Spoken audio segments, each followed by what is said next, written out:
Assassin's Creed Shadows art director responds to criticisms regarding game's depiction of Japan, saying, quote, "We've paid a lot of attention to stay as respectful as possible to Japanese culture, but creative choices are made on our side." Wow. Wow. What's the point of saying, like, we're trying to be respectful as possible, only to just immediately, in the same breath, turn around and say, we're making creative choices? Why not just say that our depiction of Japan is fictional?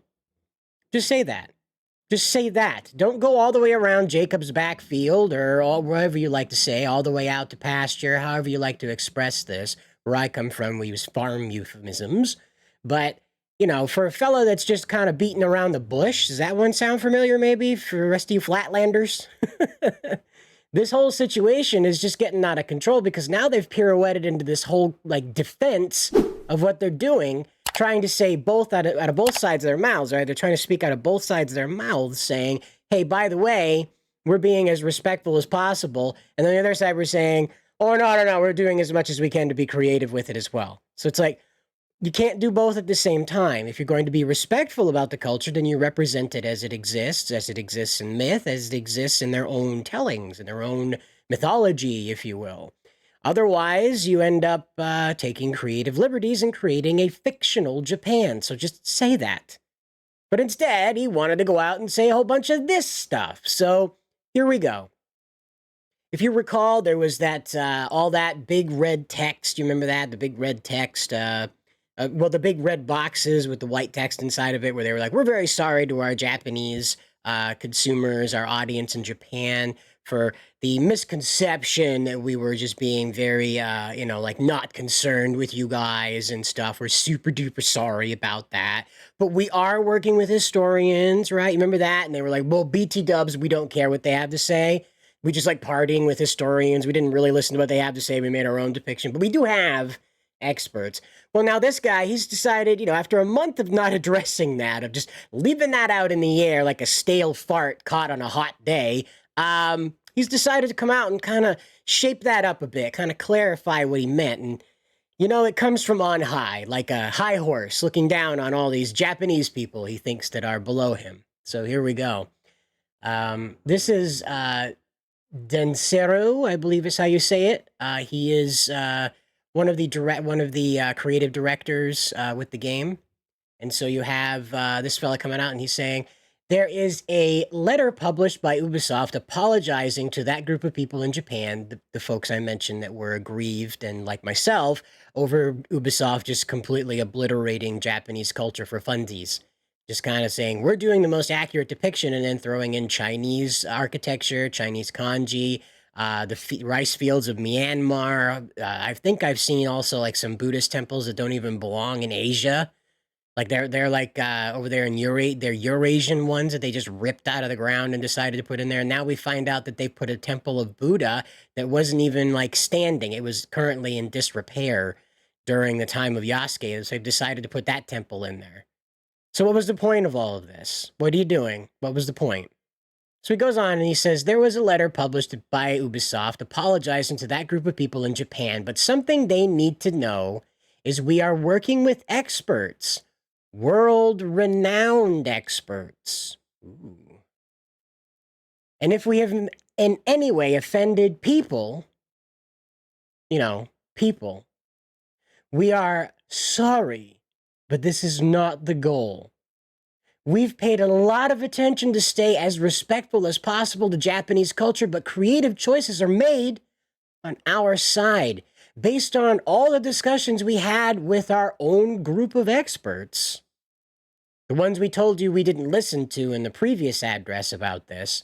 But here we go, and then now we're going to talk about it again. He says, with our own group of experts, we're confident with how the game will be received. Kind of like how they were confident with how Star Wars Outlaws was going to be received. Kind of like how they were confident with how Project Rise, the pipeline to hell, was going to be received. Their whole DEI boot camp we did a video about yesterday. This is still Ubisoft we're talking about. This is the same company. This is the same company doing all of this instead of making games. Like the Ghost of, I think I'm saying this right, because Ghost of Tenshinuma is a different breed of cat. You want to know why? Because it didn't step out and try to educate anybody on Japanese culture.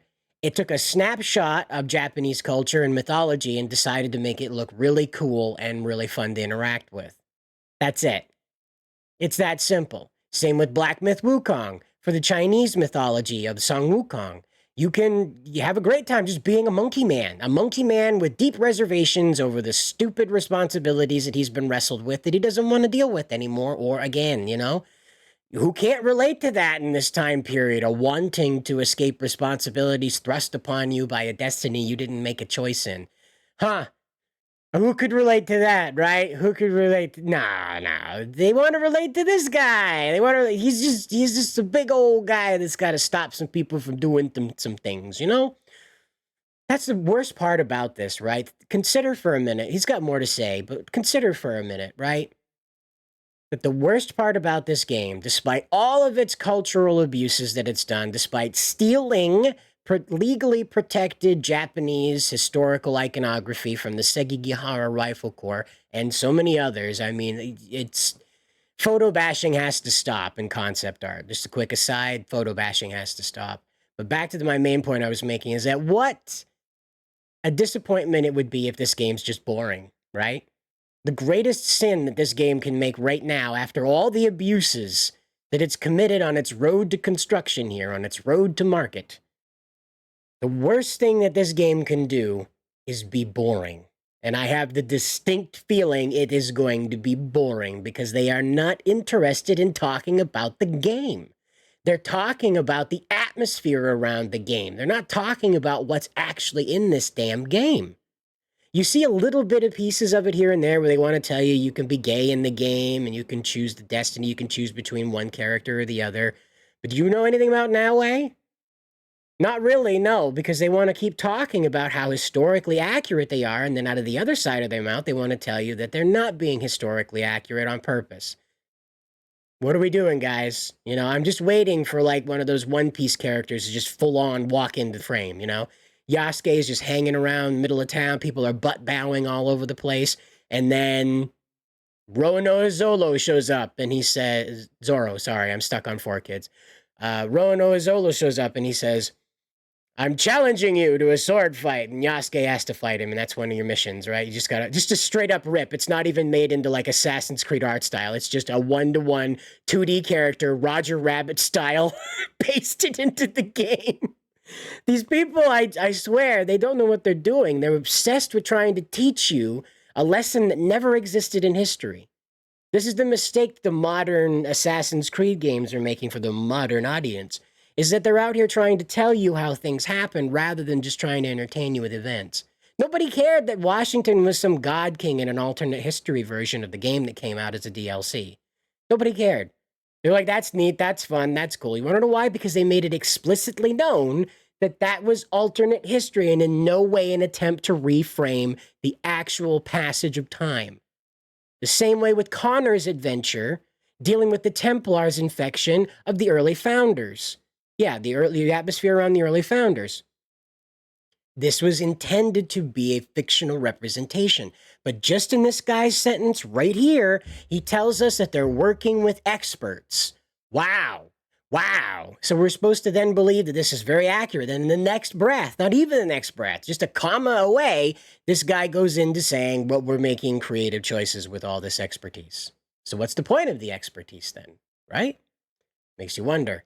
But he goes on and he's got this to say, and he says, of course we're making creative choices. It's a video game in the end, so we want to make the best experience as possible for our players.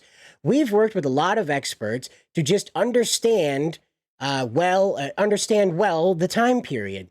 We did a lot of our own work, so we're making sure we depict this world in a respectful way while fulfilling the gameplay needs and making it entertaining.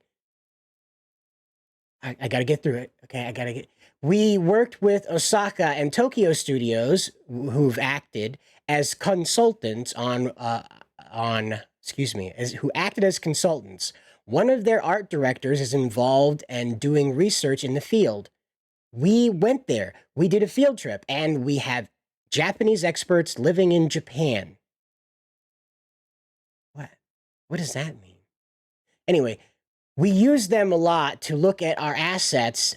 They play the game and then provide feedback. Now, you're going to forgive me for tripping all over that because this is just a lot of very infuriating statement there.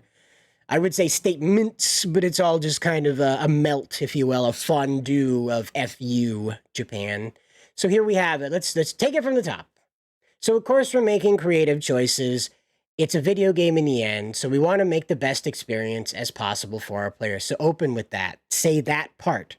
Don't say that you've hired all these experts and tried to represent Sengoku Japan in a most authentic way possible, and tried, again, like the top of this article says, that they're trying to be as respectful as possible. But then he goes on and he says, yeah, we're trying to make it cool for game players as well.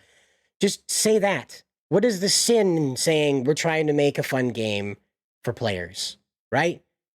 I would think that the controversy around this would be a little less spicy if Ubisoft was simply open about it from the beginning, that this is not Sengoku Japan as it was lived. If they just simply said, we didn't hire experts, we didn't hire historians.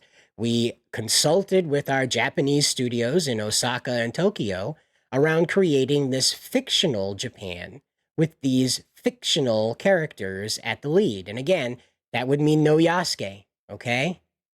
This includes this misstep, right? So along with creating, you gotta look between the lines of what these guys are saying. Along with making an interesting experience for you as a player, they did not believe that Yamauchi Taka, the original intended protagonist for Assassin's Creed Shadows from 10 years ago during the original pitch for this whole thing, Yamauchi Taka was not a interesting experience for players, according to Dansereau here. Anyway, French guy. And so, okay, that's just one sentence here, okay? The condescension that is woven into this man's entire interview. He is so sick and tired of people questioning how authentic and beautiful, yet fictional and totally made up their creation is. He's very tired of people questioning this. You can feel it in how carefully he's trying to hedge around saying, F you, buddy, we're putting the black guy in and you can't stop us. And again, just create a new black guy. Who the hell was going to have a problem with that? Really, let's just step back. What if it was just a guy? It was just Jeff the samurai that showed up to help. And they made up this story about how he ended up there for whatever reason. You know, again, like he didn't have to be Yasuke's pathway. He could have come there with pirates and decided, I don't want to be a pirate anymore. Then you follow along the Black Flag chain of events, right? You connect those dots together. Because, you know, Assassin's Creed's about connecting, whatever. Not anymore, apparently. But no, you had to go take a real guy, steal his name, okay? Yasuke was a real person. I know a lot of you watching this know this, but for new viewers, Yasuke, this guy on the right here, not the lady, some people may be confused. It is 2024. It is current year. But the guy on the right here, our right, this fellow right here is meant to be a fellow that existed in real life, but he's not. He's a clown caricature of that, an extreme representation of what this man actually was. Now, Yasuke, as we know him in history, again, I know you guys know this who have followed along this, with especially the Boundings coverage. But let's get back. Let me just explain this for new people. Yasuke was a real person. He ended up being in servitude to Nobunaga for about 15 months. And in that time period, you know, he didn't rise to some legendary status. He arrived with Portuguese Christians. And he was given to Nobunaga as sort of like one of those cultural exchange things. Nobunaga was fascinated with him and asked to own him, and the Christian Templar, whoever you want to call them, the Jesuits, I believe, they said, that's okay, you can have him. And then Nobunaga tried to wash the black off of him like 3 times. And we only have like 3 or 4 paragraphs about Yasuke at all. There is not this gigantic collected history about this guy. There is 3 paragraphs that said he showed up, he hung around for a little while, then Nobunaga ended up being unalived by his own hand during a conflict in which his clan was overthrown. And that was that. Yasuke was, to record, deemed not human by the clan that was taking over, so they didn't have him seppuku himself. And he later apparently wrote a letter that said, BT dubs, I'm cool, but I'm not chilling out in Japan anymore. You guys are weird.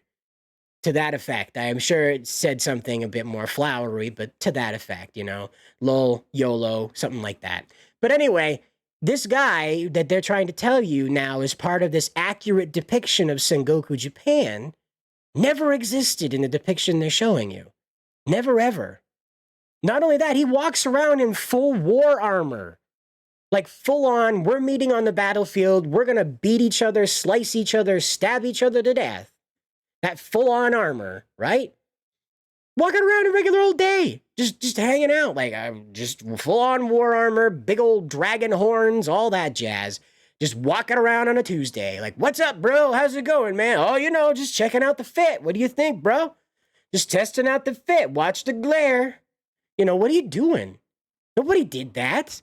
Nobody walked around in full war regalia for the fun of it. That stuff's heavy and hot. And it's not exactly like this stuff is happening in a time period in Japan where, like, there was a high chance you're going to end up in full-on battle just at breakfast time, okay? Again, like, it's these little things that they didn't have to bother with. They could have just said this is a fictional Japan where at any minute war could break out. Bang! Problem solved. Jeff the Black Samurai is here to help Yamauchi Taka take back Japan from the Templar. Bang, it's that simple. It's just that easy. Jeff the Black Samurai and Yamauchi Taka are the protagonists to this, and they go ahead and they kick a whole lot of butt. And that's it. Nobody would have been mad about that. That would have been like Rocky and Creed. People would have loved that. But no, we had to go here and we had to invent all of this stuff around Yasuke and then just leave Naoi out in the cold. Be like, she's a female ninja. That should be controversial enough. Blah, blah, blah. You can make her a lesbian if you want. Blah, blah, blah. And then they focus entirely on making Yasuke the thing they want to talk about. Because again, they're stealing this guy's name and replacing his history with this new tale based off of Thomas Lockley's lie. You remember Mr. Thomas Lockley, the Englishman that decided that Yasuke was a legendary samurai based on a bunch of nothing in history. And we exposed that too, that the Japanese National Archives can't find yet record of Yasuke beyond Nobunaga. So there was no legendary samurai. There was no grand warrior. There was nothing other than a very tall, intimidating fella that Nobunaga couldn't understand, the pigmentation of. Tried to scrub it off of him. I don't think he hated the guy. He couldn't have hated the guy. He was just fascinated by the uniqueness of it. A lot of people, especially these folks at Ubisoft, just simply don't understand that in 1500s Japan, nobody had ever seen an African. There may have been a few, like, moving around the ports with the Europeans and the Chinese that traveled through. But Japan largely had no overlap with Africans until basically around the time of Yasuke. It was just around this time, maybe a little bit after, that it started becoming like there were more of them brought in to do work on behalf of, again, the European, Chinese, whoever had like possession of them at the time. I'm not so sure about the Middle Eastern kingdoms like the Ottomans and stuff like that. I don't know if they found their way to Japan too often. I know the Turks have an okay relationship with them, but I'm not sure how that came to be exactly. I don't know everything, guys. I admit it. I don't know everything. I try to research this stuff, but you only got so many hours in the day, and nothing against the Turks, but I just haven't got there yet, okay? I just haven't got there yet. Much like how Ubisoft has not gotten to, the Japanese are cool on their own, because we're still not done with this, right? That was just the first sentence. Let's dig a little deeper here. We've worked with a lot of experts to just understand, the time period, okay? So if that mattered so much, why are you leaving rice outside during rain and at night? If you don't know, there wasn't a currency traditionally in Japan at this time that was well circulated. There weren't tiny little gold coins. There weren't little pieces of paper that said this paper matters. There wasn't that. There weren't rare gems that had been cut into any particular shape or anything. Rice was mostly how commerce was carried out. Rice was your life. It was your food. It was the way that you were trading for other things as well. It was you'll see these rice stipends that are given to the actual samurai, and Yasuke received a minor stipend himself. And so again, like this is how the lords paid their people, with rice, with food, with sustenance, and this is how a lot of it was traded. Again, at this time there was not a formal currency traded among the commoners, and so rice was their life. And yet we see all through the Assassin's Creed advertising, all through the gameplay going on in the villages, just rice, just hanging out outside, just an old sack of rice, just sitting right there and right out there, unguarded, absolutely just midday sun, rain, shine, middle of winter, as we saw with their time progression thing. You can play in different seasons. Middle of winter, just a sack of rice hanging outside of somebody's house. Oh, hold on, honey, I gotta dig the rice out of the snowbank. Yeah. Again, that's just that little part, just that itty bitty little part. So this guy, he's the contempt this guy has for the Japanese is just overflowing through all of this. So we'll go on to the very next line. He says, "We did a lot of our own work, so we're making sure we depict this world in a respectful way." Like just making people gay. You could just decide the characters are gay. You know, my favorite part of Sengoku Japan was just all the open homosexuality all the time. Now, again, there are people that are going to reply that Nobunaga had a lover and that Japan wasn't as stringent about this kind of stuff. Great, fine. But that was not, by the way, how any of this came to be, okay? There were pockets of that, just as there were all through history in every other part of the world.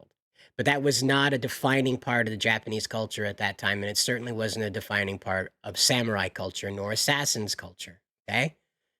Now again, what are you doing putting a dating sim in the middle of your Hitman ripoff game? What are you doing in your history Hitman game, okay? What are you doing? Think about this for a minute. Why do you need to be able to control the sexuality of the character and the interest they take in other characters? You're an assassin. I don't care if this has been around for a while. It's a very silly concept to stick in the middle of this. It's like, all right, it's like that whole kind of quasi-romance with Cortana in Halo, but if you were able to pursue that with her, like you could just keep hitting QuickTime events until she says, "Ooh, Senpai, what was it? Master Chief. Ooh, Senpai Master Chief." You know, like that, like you just keep pressing the X button until XXX happens, And it's like, what are we doing? Baldur's Gate with their bear thing. What is this? We need to no more degenerate simulator, okay? Let's just be people. If you happen to be gay, great. You know the thing about Japanese culture that hasn't changed over time is that in public, you have a different face than in private, okay? Yeah. So there's two different ways you conduct yourself in Japan. I believe it's called Hone and Sone. I could have this wrong. Again, I don't know everything. I believe it's Hone and Sone. And you're supposed to be in public, a very pleasant, going along person. Social cohesion is very important. It's been that way since the very beginning of this entire people. And then in private, you're allowed to be however you like. This means within the walls of your home or outside of where would traditionally be considered a public space. Okay, so if you're on a rooftop and you're just hanging out with your friends, you want to put your balls out, I guess that's fine. I don't know. I presume it is because it's outside of what is, you're not looking up like, whoa, there's balls up there. Whoa. You're not typically anyway. I don't know. They're ball watchers? I don't know. Like, is this a new sport? I don't know. But anyway, this kind of like public-private thing is how homosexuality was handled in this time. There were not loud declarations of it. There certainly weren't celebrations of it. And again, like you'll read in some histories where they have this strange fetish for boy love, right? That older samurai would sodomize or otherwise sexually harm young proteges. And this is an intensely offensive thing to suggest, okay? Did that happen? I'm sure it did. There are evil people in the world that do things like that. But this was not a celebrated standard and practice of the Japanese samurai, similar to how homosexuality was not a celebrated standard of the Japanese samurai, okay? So it has no place in the game that's supposed to focus on making that cool, okay? Making Japanese samurai cool. You want to add it as an accessory in the DLC? Fine. Your alternate history where it's all about pride, rainbows come out of your sword when you swing it around, when you cut people's heads off, confetti and dildos come out. Great. But don't try to tell me that this is historically accurate when you're going around saying, oh yeah, they can just be flamboyant in public if they want. I hate this. I really hate this. Again, don't take my words as being like, get rid of the gays, shoot them into the sun. What I'm trying to say is don't tell me this is historically accurate and then slap a dating sim in the middle of it. Don't do that. That's not your demo, okay? You want to make a dating sim in Sengoku, Japan about gay people? Do that. Do that in its entirety. Don't slap that in the middle of a Hitman ripoff game, okay? Don't do that. Focus on the assassins part of Assassin's Creed. Isn't that neat, right? Instead of the shadows part. Call me crazy. Call me crazy. But we're going to go on a little bit further with this guy, okay? And he says, we have worked with O.S.A.K.A and Tokyo Studios who have acted as consultants. One of their art directors is involved and doing research in the field. Okay. What does that mean? Doing research in the field. This is Sengoku, Japan. Research in the field makes sense if there's like a reporter going live to the scene to show you what's going on downtown at the parade today. That research in the field, reporting live on the latest chemical spills. What does research in the field do for history? What are you doing? Do you have a guy that's out there climbing the mountains of Japan, like looking for ancient temples that are dedicated to Yasuke? Is that what research in the field is? Are you trying to figure out where all the Chinese architecture found its way into your game? Is that what you're doing research in the field over? The hell does that mean? Research in the field. Just say research. You're going to go read things. You're going to go interview people. You're going to go look at stuff. Read some plaques that say this thing was here and then it got burned and it got built back up again. What are you doing? There's so much words here, right? There's so many words, so much words, however you want to phrase it. There's so many wasted words on all of this, okay? We went there. We did a field trip as well. We have Japanese experts living in Japan. What does that mean? Just say you have Japanese experts, or you say you have experts in Japanese culture if they're not living there or they're not Japanese themselves. Now, again, you have to remember, Japanese to the Japanese is someone who has blood with the land, right? Who has like a long-standing legacy that has either been on the island since the beginning or a very, very long time. Hundreds of years of worth of generations there. They do not consider someone like myself who just moves in, gets a citizenship card, Japanese. I am going to be an American to them until the day I die if I choose to live there and try to naturalize, okay? That's how that works. That's how that works in that country. So what the hell is a Japanese expert living in Japan? What is this? Just say they're Japanese experts, or they're experts in Japanese culture. It's very simple. So many wasted words. And so he finally says this, okay? He's being asked about how the team reacts to all the negativity on social media, right? Like this stuff right here, like you're enjoying right now. Don't forget to hit like and subscribe if you want to go back for more negativity. We've got it here, believe me. This place, this studio, man, Ubisoft just generates so much anger over their dumb decisions and how they're just paving a way to hell. But here's what he has to say about this, okay? The backlash on social media. Here we go. For the team, it's a personal choice. It's up to everyone to see. Do you read all the stuff that's coming out? Are you spending a lot of time on social media reading all the comments? Are you staying focused? I know some people who get affected. Social media platforms are a free space where people can do whatever they want. At the same time, we're very focused on shipping this title on this last mile, polishing the quality as much as possible. We know we have a great game on our hands, just a great game. We're proud of that and should stay proud of this game that we've made. Wow, very powerful. Yeah, I don't feel anything for it, okay? I really don't. You've made so many mistakes here, and again, like Spencer Bakuli over at boundingintocomics.com, the website, we're not just a YouTube channel, how about that? But also over on boundingintocomics.com, Spencer Bakuli uses this image right here that's like, bruh. You know, that's the O.R.C.A face right there, bruh. You know, because, come on, listen. Like I explained, the contempt this guy has for Japanese culture is through the roof to begin with. And really, what he wanted to do was just make some samurai movie. As I've said before in previous videos, the majority of these game devs want to be Hollywood movie makers.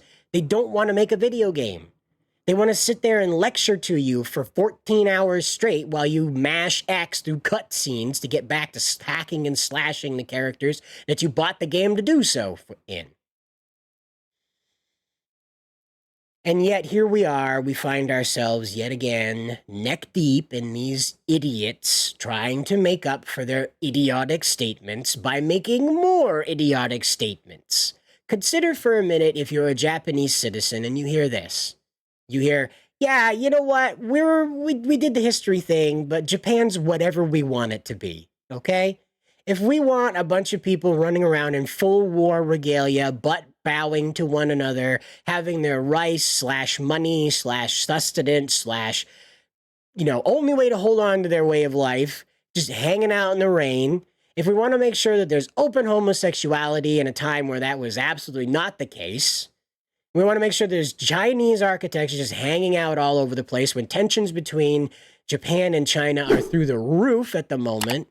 And then also we're just going to compound a bunch of other wholly and entirely offensive historical inaccuracies while piling in a whole bunch of other history that wasn't present during this time period.